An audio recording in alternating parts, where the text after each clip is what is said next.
وَيَوْمَ يُنَادِيهِمْ، قیامت کا دن ہوگا، پھر کہا جائے گا مشرکین سے اَيْنَ شُرَكَائِي، اللہ کہے گا کہاں ہے میرے شریک، ذرا لاؤ نا۔ شریک بندے کو یہاں شریکہ کہتے ہیں نا، پنجابی زبان میں شریکہ کہتے ہیں نا۔ شریکہ ہم کس طریقے سے استعمال کرتے ہیں لفظ بھی، وہ ساری لڑائیاں جائیداد کھیتوں کے اوپر ساری چیز شریکہ کا لفظ استعمال کرو آ جاتی ہیں۔ ایک نطفے سے پیدا ہونے والے کی غیرت کا عالم یہ کہ شریکہ کا لفظ سنتے ہی چکنا ہو جاتا ہے۔ اللہ شریکہ برداشت کرے گا؟ لا الہ الا اللہ۔ اللہ کہتے ہیں قیامت کا دن ہوگا، میں ان شریک ٹھہرانے والوں سے پوچھوں گا این شرکائی، میرے شریک کہاں ہیں؟ میرا شریک تو کوئی نہیں، تم جنہیں میرا شریک سمجھتے تھے وہ کہاں ہیں؟ ذرا آؤ تو صحیح سامنے، لاؤ انہیں سامنے۔ وہ کیا کہیں گے؟ ان کا جواب سنیے تو سوال میں تکرار کا پتہ چلتا ہے، جواب میں سوال کی تکرار کا پتہ چلتا ہے۔ کوئی جلال میں ہو نا، آپ سے سوال کرتا، آپ کا باس آپ سے سوال کرتا، ہاں بھائی یہ کام کیوں نہیں کیا؟ تھوڑی دیر بعد پھر اسے غصہ، بھائی میں کہہ رہا ہوں کیوں نہیں کیا؟ بھائی فائل لے کر آؤ، بھائی میں کہہ رہا ہوں فائل لے کر آؤ، اسے پتا فائل موجود نہیں ہے، وہ تکرار پہ تکرار کرتا ہے، یہ اس کے غصے کی علامت ہوتی ہے۔ لاؤ فائل کہاں ہے؟ اللہ کہتے ہیں لاؤ شرکا کہاں ہے میرے؟ لیکن سوال سے تکرار کا پتہ نہیں چلتا۔ عربیت کا عجیب کمال ہے، خیر یہ تو عام اردو عام محاورات میں بھی بات آ جاتی ہے، جواب سے تکرار کا پتہ چلتا ہے۔ قالوا آذناک، یا اللہ ہم تو عرض کر چکے ہیں تجھے، ما منا من شہید، ہم اس کے اب مدعی نہیں، ہم گواہ نہیں ہیں۔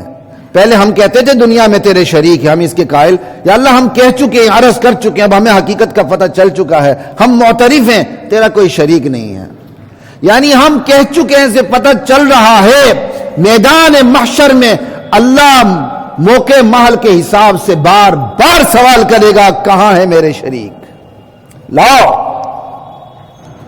جن کے بارے میں تم سمجھتے تھے یہ میری طرح تمہارے دل کے بیدوں کو جانتے ہیں، جن کے بارے میں تم سمجھتے تھے یہ میری طرح تمہاری حاجت پوری کر سکتے ہیں، تمہاری دسترگیری کر سکتے ہیں، تمہیں بیٹا بیٹی دے سکتے ہیں، تمہاری تقدیر کو بنا سکتے ہیں، بگاڑ سکتے ہیں، لاؤ ذرا ان کو میرے سامنے۔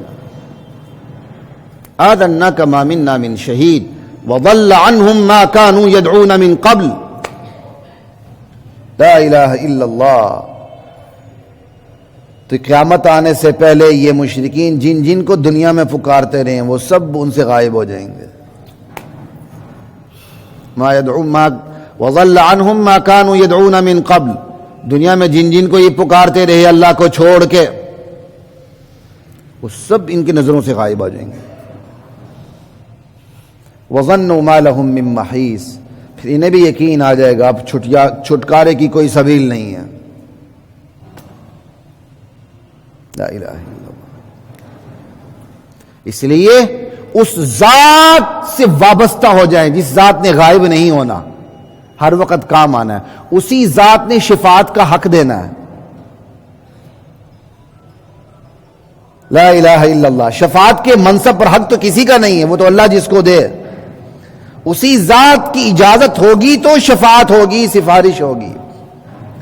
لا يسأم الانسان من دعاء الخیر، انسان بلائی مانگتے ہوئے تھکتا نہیں ہے، بلائی دین کی نہیں دنیا کی، یہ اس ناشکر انسان کی بات ہو رہی ہے۔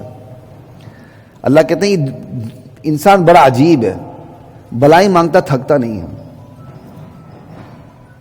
وَإِن مَسَّهُ الشَّرُّ فَيَئُوسٌ قَنُوطٌ، لیکن جب اسے تکلیف پہنچتی ہے پھر مایوس ہو جاتا ہے، نا امید ہو جاتا ہے، شکستہ ہو جاتا ہے، ہراساں ہو جاتا ہے۔ لا الہ الا اللہ۔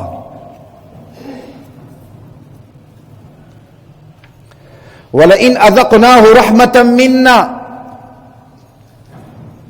یہ انسان کی حالت بتائی جا رہی ناشکر انسان کی، جب ہم انسان کو کوئی رحمت چکھا دیتے ہیں اپنی طرف سے، رحمتم منا، جو رحمت ہماری جانب سے کسی اور کی جانب سے نہیں، من بعد ضراء مستہ، بعد اس تکلیف کی جو اس کو پہنچی، یعنی پہلے ہم اسے تکلیف میں ڈال دیتے ہیں کسی وقت، پھر اسے رحمت کا ذرا مزہ بھی چکھا دیتے ہیں تو آگے سے کیا کہنے لگتا ہے؟ لَيَقُولَنَّ هَذَا لِي۔ اگر ہم انسان کو تکلیف کے بعد رحمت چکھا دیں تو ضرور آگے سے یہ کہے گا، اس کی ایسی فطرت بنی ہوئی ہے، هَذَا لِي، یہ تو چیز تھی میرے لیے، یہ ہے ہی میرے لیے، یہ تو منصب ہی میرا تھا، میں ہی آیا تھا، یہ تو دولت میری تھی، میرے پاس تو ایسی کاریگری تھی کہ میرا تو دماغ اگلے کا تو پہنچ ہی نہیں سکتا، میں تو مستقبل کے ایسے سودے کرتا ہوں، ہاذا لی، یہ تو میرے لیے بنی ہوئی ہے، یہ منصب میرے لیے بنا ہوا، یہ علم میرے لیے بنا ہوا ہے، یہ دولت میرے لیے بنی ہوئی ہے، یہ اختیار، یہ عہدہ، یہ تو تھی میرے لیے، اس پر تو کسی اور کا حق ہی نہیں ہے۔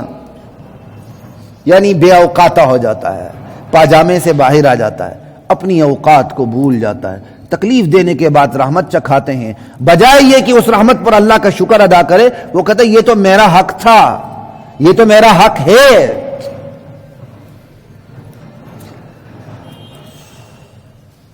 یار یہ دروازے بند کر دے، یہ کون سی پریکٹس یہاں ہونے لگی ہے؟ یہ تو پریکٹس انہیں کہیں جمعے کے بعد کریں، ڈول ڈھماکے کی پریکٹس یہ جمعے کے وقت کر رہے ہیں، کم سے کم انہیں یہ اس وقت کا انہیں احساس تو ہونا چاہیے۔ کر صاحب بیٹھے ہوئے ہیں یہاں، ذرا آپ چلے جائیں، انہیں کہیں یار ہم مسلمانوں کی ریاست میں رہتے ہیں، ادارہ ہمارا ہے،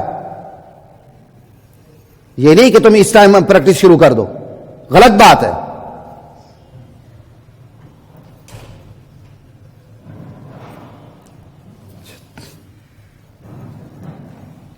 لا الہ الا اللہ، یہ انسان کی بڑی عجیب فطرت ہے، اپنا حق سمجھتا ہے۔ یہ عام عمومی انداز سے بھی دیکھیں، آپ کے پاس کوئی چیز ہوگی، عموماً یہ قریبی عزیزوں میں یہ زیادہ ہوتا ہے، شریکوں میں زیادہ ہوتا ہے، بندہ چیز اٹھا بھی لے گا، اگلا صبر بھی کر لے گا، چلے یار جانے دو، لیکن جس نے اس چیز پر گرفت کر لی ہے وہ کیا کہے گا آگے سے؟ یہ تو میرا حق تھا۔ جی اچھا، اسپیکر کا مسئلہ، میں نے کہا یہ جو ڈور دھماکے والے ہیں یہ شروع ہو گئے تھے۔ اچھا جی، کر سب پھر وہ کمپلین کر دینا، ریکویسٹ کر دینا، ٹھیک ہے۔ لا الہ الا اللہ، اس لیے میں بول رہا تھا مجھے اندازہ نہیں ہوا، میں نے کہا وہ شروع ہو گئے ہیں کام۔ یہ انسان کی سرشت ہے، وہ کسی کے حق کو مار بھی لے نا، مظلوم جو اپنا حق چھوڑ دیتا ہے وہ اس کے شکر ادا نہیں کرتا، کیوں وہ تو بے ایمان ہوتا ہی ظالم ہے، وہ کہتا ہے چلو یار لڑائی نہ ہو، کوئی بات نہیں، چل جا تو حق لے جا، وہ آگے سے کیا کہتا ہے؟ ہاذا لی، یہ تو تھا ہی میرا۔ لا الہ الا اللہ۔